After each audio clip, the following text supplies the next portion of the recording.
এই 31st নাইটে যদি আপনি কিছু করতেই চান, তাহলে আমি বলবো, আমার পরামর্শ, সুন্দর করে ওযু করে আইসে আপনাকে জায়নামাজে দাঁড়াতে হবে।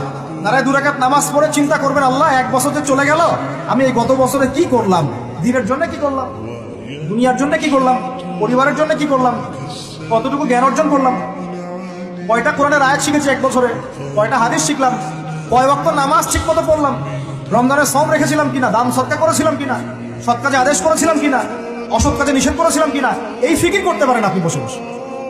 যদি করতেই হয় কিছু, তাহলে এটা করতে হবে, অন্য কিছু করার সুযোগ আছে, উচিত হবে। একে তো আমাদের দেশের সাথে এই সংস্কৃতির কোনো সম্পর্ক নাই, এটা দেশদ্রোহিতা হচ্ছে, আবার ইসলামের সাথে দূরত্ব কোনো সম্পর্ক নাই, ইসলামের সাথে দ্রোহিতা করা হচ্ছে। তাহলে বলেন, আমরা যদি আল্লাহ এবং তার রাসূলের সন্তুষ্টি চাই, তাহলে আমরা কি আল্লাহ এবং তার রাসূলের শত্রুদের সংস্কৃতি গ্রহণ করতে পারি? আল্লাহ পাক আমাদের সবাইকে বোঝার তৌফিক দান করুন।